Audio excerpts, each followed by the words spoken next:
A killer of a policeman who slit the throat of a woman as he escaped from prison has been executed by lethal injection in Florida. Faye Van was parked at a shopping center waiting for her family when Donald Dillbeck, serving a life sentence for killing a deputy, approached her with a knife and demanded a ride in 1990. Van, 44, honked her horn and tried to drive off, but she was stabbed more than 20 times with a paring knife and had her throat slit, 2 miles from the state capitol in Tallahassee, court records show. Dillbeck's execution is Florida's first in nearly 4 years and the third under Republican Gov. Ron DeSantis. By comparison, his immediate predecessor, current U.S. Republican Sen. Rick Scott, oversaw 28 executions. The death row inmate went about his normal routine Thursday morning before meeting with a spiritual advisor.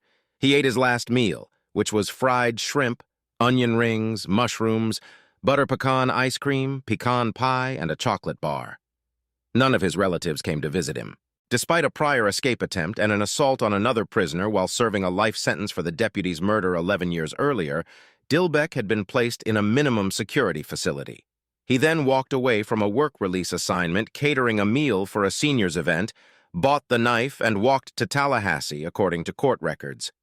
At the time, a furious Republican Gov. Bob Martinez fired 3 corrections officials and sought to implement rules to make sure prisoners with life sentences would be held in more secure settings. Dillbeck was 15 when he stabbed a man in Indiana while trying to steal a CB radio.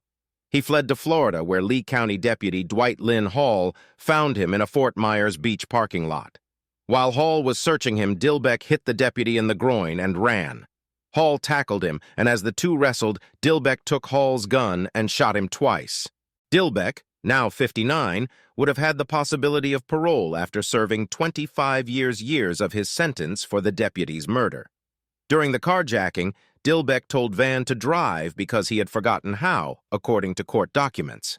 He crashed the car shortly after taking it and was captured after running from the scene. A jury recommended 4 that he be executed.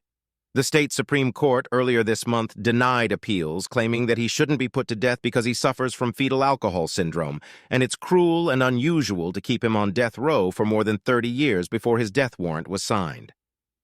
The U.S. Supreme Court denied his appeals Wednesday afternoon.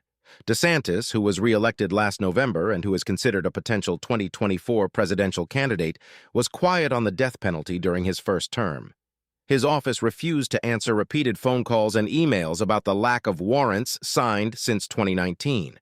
But DeSantis criticized a Broward County jury's failure to sentence Nicholas Cruz to death for fatally shooting 17 students and faculty at a Parkland high school, and has since said he wants to change a 2017 state law that requires a unanimous jury recommendation to impose the death penalty so that 1 or 2 jurors can't affect the sentence. Since the U.S. Supreme Court reinstated the death penalty in 1976, Florida has been one of the most active states in carrying out executions. Democratic Gov. Bob Graham oversaw 16 executions between 1979 and 1987. Martinez oversaw 9 in his 1 term in office. Democratic Gov. Lawton Chiles oversaw 18, and 21 prisoners were executed under Republican Gov. Jeb Bush. Gov. Charlie Crist oversaw 5 executions in his single term in office.